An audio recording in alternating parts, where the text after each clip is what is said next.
Everyone's growing tomatoes and lettuce for hard times, and that's exactly why they'll struggle. Native tribes watched European settlers starve, surrounded by food they didn't recognize. The difference between thriving and barely surviving might come down to one ancient seed most people throw away as a weed. 9,000 years ago, somewhere in Mexico, somebody looked at a scraggly grass with tiny seeds and thought, I can work with this. Thank goodness they did. That scraggly grass became corn, and corn became the reason entire civilizations didn't starve. Here's what blows my mind. 1 acre of corn produces over 15 million calories. That's more than wheat, more than rice, more than potatoes. 1 acre and you've got enough calories to feed a person for almost 7 years. The Iroquois knew this. The Hopi knew this. Pretty much every tribe from Canada to South America figured out that corn was the golden ticket to survival. But here's where it gets really practical for us today. Dried corn doesn't care about your refrigerator. It'll sit in a cool, dry place for years. Years. My grandmother kept jars of dried corn in her basement that outlasted 2 marriages and a kitchen renovation. Now, can you actually grow it? Almost certainly. Corn thrives in USDA zones 4 through 11, which covers nearly the entire country. If you can grow tomatoes, you can grow corn. And the versatility? Grind it into meal for cornbread. Pop it for movie night. Roast it. Ferment it into something your neighbors will definitely ask about. One crop, endless possibilities. The best part is you don't need fancy hybrid seeds from some catalog. Heritage seed companies still sell the exact varieties Native Americans developed centuries ago. But corn alone won't keep you alive. It's missing something crucial. Now, here's where Native American genius really shows up. Beans don't just grow next to corn. They climb it. The Haudenosaunee figured this out centuries ago and saved themselves a whole lot of work building trellises. Smart, right? But the real magic happens underground. Bean roots host tiny bacteria that pull nitrogen straight from the air and pump it into the soil. Free fertilizer. Every single season. Your grandkids could plant in that same spot, and the dirt would still be rich. And nutritionally, this is where it gets interesting. Corn alone won't keep you healthy long term. It's missing essential amino acids your body needs. Beans have exactly what corn lacks. Eat them together, and boom, complete protein. 1 cup of dried beans packs roughly 15 grams of protein. That's about 2 eggs worth, except beans cost pennies and last forever. I'm not exaggerating about the storage either. Dried beans stay good for planting up to 3 years. For eating, a decade, maybe longer if you keep them cool and dry. My uncle found a jar of beans in his grandmother's basement from who knows when. Still cooked up fine. Tasted a little dusty, but hey, Ma, survival food doesn't need to win cooking competitions. Cherokee Trail of Tears, Hidatsa, Shield Figure, Scarlet Runner. These heirloom varieties have survived hundreds of years because they work, but beans and corn together still aren't the complete picture. Now here's where the Three Sisters system gets really clever. Winter squash is basically nature's Tupperware. Butternut, acorn, Hubbard, these things sit in a cool basement for 3 to 6 months without canning, freezing, or any processing whatsoever. Just toss them in a corner and forget about them until February. But that's only half the story. Those big floppy squash leaves, they're doing serious work. They spread out like a living mulch, shading the soil so weeds can't get a foothold. They also trap moisture underneath, which means the corn and beans nearby get a drink even when rain is scarce. 1 plant, 3 jobs. And the nutrition is honestly ridiculous. A single cup of butternut squash delivers over 400% of your daily vitamin A needs. Your eyes will thank you. Here's what impresses me most, though. Native farmers specifically bred squash with extra thick, rock-hard rinds. Why? Because refrigeration wasn't exactly an option 1,000 years ago. They engineered their own food preservation system into the plant itself. Don't throw away the seeds either. Roast them up, and you've got a snack packed with zinc, magnesium, and healthy fats. My grandmother used to save every single seed, called it the bonus inside the bonus. The Seminole pumpkin from Florida tribes might be the toughest variety out there. Heat, humidity, garbage soil. It shrugs off conditions that would make European squash curl up and quit. Speaking of surprising survival crops, the next one doesn't need rich soil at all. Here's the thing about sunflowers. Everyone thinks they're just pretty decorations. Wrong. Native Americans in the Southwest figured out something brilliant about 3,000 years before Europeans showed up. These weren't garden ornaments. They were survival machines. One sunflower head can pump out up to 2,000 seeds, 2,000 from a single flower. That's the kind of math that keeps you alive when grocery stores don't exist. And the nutrition? A cup of sunflower seeds packs 20 grams of protein, plus enough oil that you can actually press your own cooking fat. The Hidatsa tribe got so serious about this, they developed different varieties for different jobs. One type for oil extraction, another for snacking, another just for making dye. I've grown sunflowers in soil so bad my tomatoes staged a protest. The sunflowers didn't care, they shot up anyway. But here's what really impresses me. These plants mature in just 70 to 100 days. So if your corn fails in June, you can still throw sunflower seeds in the ground and have food by fall. That's your backup plan with a backup plan. Nothing goes to waste either. Eat the seeds. Use the stalks for fire kindling. The empty heads work surprisingly well as pot scrubbers. My grandmother would have called that using the whole buffalo, except it's a flower. Speaking of underground surprises, the next crop doesn't even look edible at first glance. Here's the thing about Jerusalem artichokes. They're not from Jerusalem. They're not artichokes. Nobody knows why we call them that, and honestly, at this point, we're all just too tired to argue. What they actually are is a native North American sunflower that stores calories underground. And once you plant them, good luck getting rid of them. I mean that as a compliment. Mostly, one plant pumps out 2 to 5 pounds of edible tubers every single year. They spread like gossip at a church potluck. Plant them in one corner of your garden, and within a few years, they've introduced themselves to the entire neighborhood. Native tribes from the Great Lakes all the way to the Atlantic coast knew exactly what they had, a starch source that basically refuses to die. But here's where it gets interesting for anyone watching their blood sugar. These tubers store their carbohydrates as inulin instead of regular starch. Your body processes it differently than potatoes. Diabetics have grown these for generations when other starches were off the table. And storage? Forget the root cellar. Just leave them in the ground. Dig what you need when you need it. The soil keeps them fresh all winter long. Nature's refrigerator, and the electric bill is zero.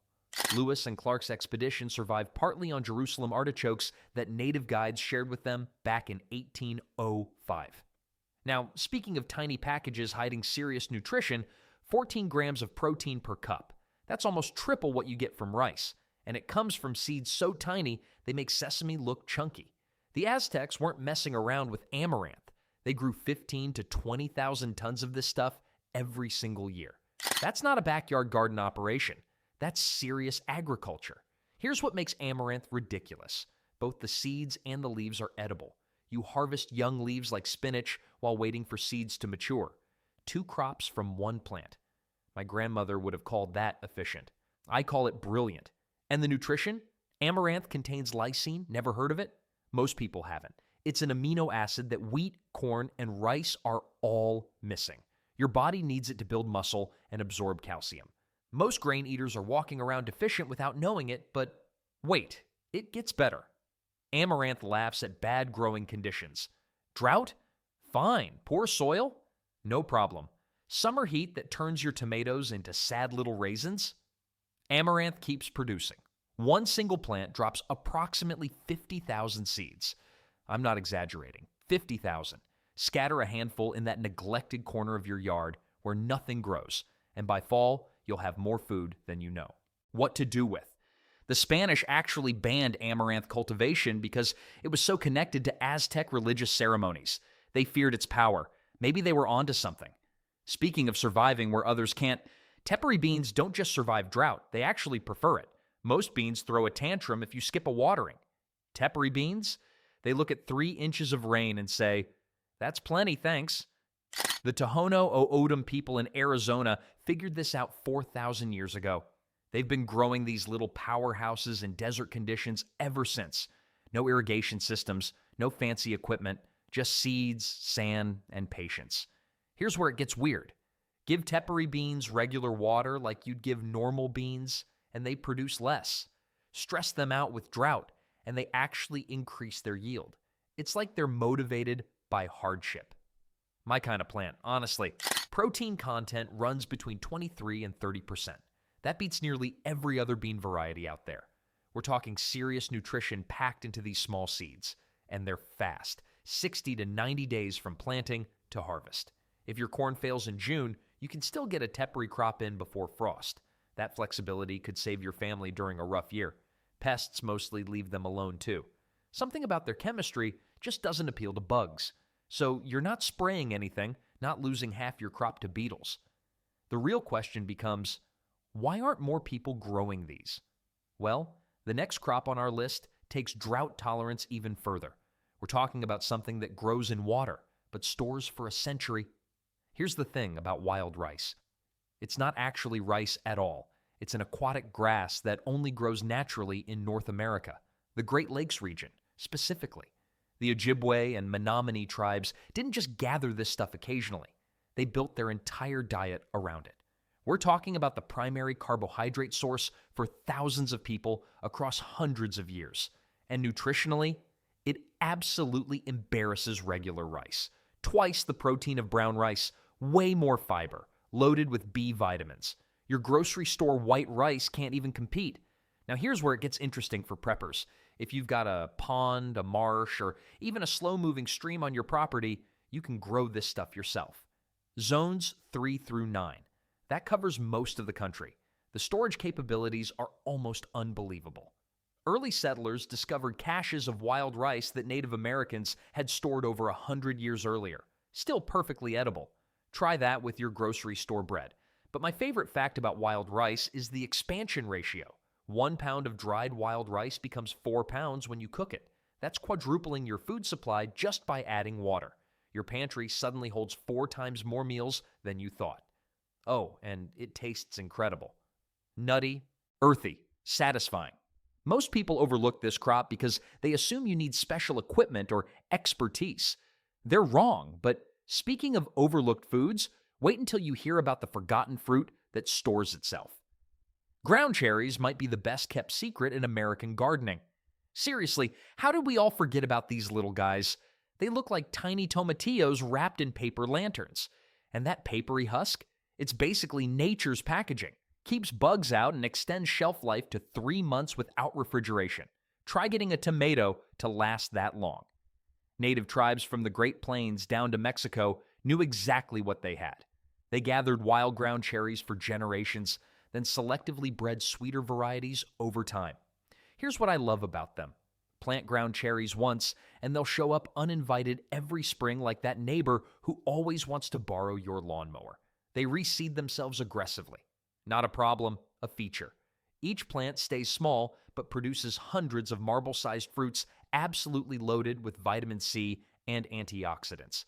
And unlike their fussy cousin, the tomato, ground cherries actually prefer poor soil. Rich dirt makes them lazy. They produce more leaves than fruit. But the real game changer? These fruits ripen off the vine. Harvest them early, toss them in a basket indoors, and they'll sweeten up on your counter. Bad weather coming? Pick everything green. Still works. The flavor hits somewhere between pineapple and vanilla with a hint of tomato tang. Weird combination, somehow delicious. Most gardeners walk right past these at seed swaps. Their loss. Speaking of overlooked nutrition, the next plant fueled warriors across empires. Aztec warriors didn't carry sandwiches into battle. They carried chia. And honestly, these tiny seeds might be the most underrated survival food on this entire list. Here's what blows my mind. Aztec messengers reportedly ran over 100 miles, fueled primarily by chia seeds mixed with water. No energy bars, no sports drinks, just seeds and H2O. 2 tablespoons, that's it, contain 10 grams of fiber, 5 grams of protein, and enough omega-3 fats to make salmon jealous. The best part? These seeds absorb up to 12 times their weight in water. They turn into this weird gel that keeps you hydrated way longer than water alone. I tried this once on a long hike. Skeptical at first, obviously, but 6 hours later, still going strong while my buddy was begging for snack breaks. Now, most high-fat seeds go rancid faster than milk in August. Chia stores for 4 to 5 years without turning nasty. Something about the antioxidants protects those delicate oils. Growing them isn't complicated either. They tolerate drought conditions that would make your tomatoes cry. Plant them as annuals in most U.S. climates, wait about 120 days, and harvest. The Aztecs built an empire partly on these specs. Spanish? Conquistadors actually banned chia cultivation because they feared its power. A seed so good it got outlawed. But chia isn't the only overlooked Native American food. There's a fruit most Americans have never heard of. Here's the thing about pawpaws. Most Americans have never heard of them, which is strange because they're the largest edible fruit native to North America, and they taste incredible. Think banana meets mango with a custard texture. Some folks call it the American custard apple. And honestly, that's pretty accurate. Native tribes from the Gulf Coast all the way up to the Great Lakes knew exactly what they had. They cultivated entire groves of these trees and traded the fruit along major routes. Smart people. But here's where it gets interesting. George Washington, his favorite dessert was chilled pawpaw.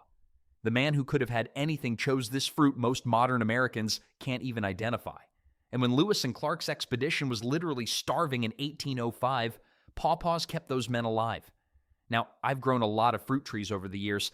Apples need spraying, peaches need pruning, cherries need constant attention. Pawpaws? They need nothing. Once established, these trees basically take care of themselves. No pesticides, no fancy pruning schedule, no special treatment. Just plant them and wait. One mature tree produces 25 to 50 pounds of fruit every single year, for decades, and the best part? They actually prefer shade. You can plant them underneath larger trees where nothing else will grow.